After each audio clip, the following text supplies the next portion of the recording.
Hello दोस्तों, मैं धर्मेंद्र कुमार साहू आपको इस गांव, देश या समाज के जो भ्रष्टाचार फैला हुआ है उस भ्रष्टाचार के संबंध में कुछ शब्द कहना चाहता हूं।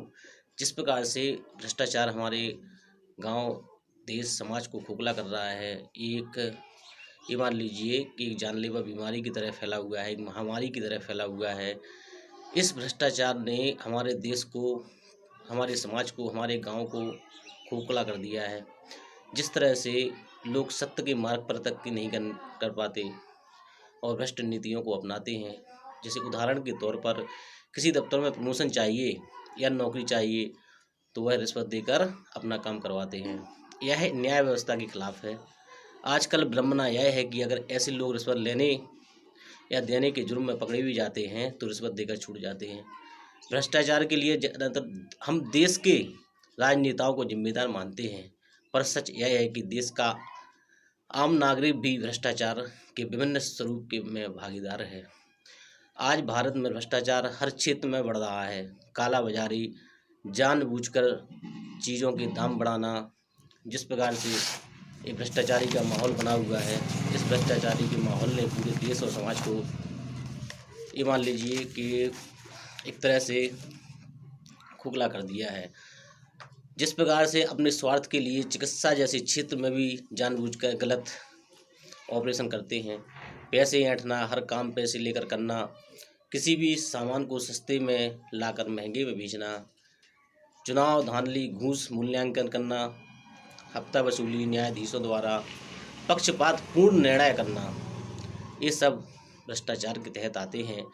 जैसे पैसे देकर रिपोर्ट छापना, यह सब भ्रष्टाचार है और यह दिनों ब दिन भारत के अलावा अन्य देशों में भी बढ़ रहा है। आज पूरी दुनिया के भारत भ्रष्टाचार के मामले में 94 स्थान पर है।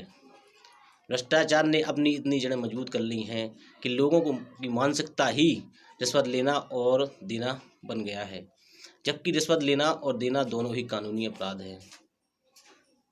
जिस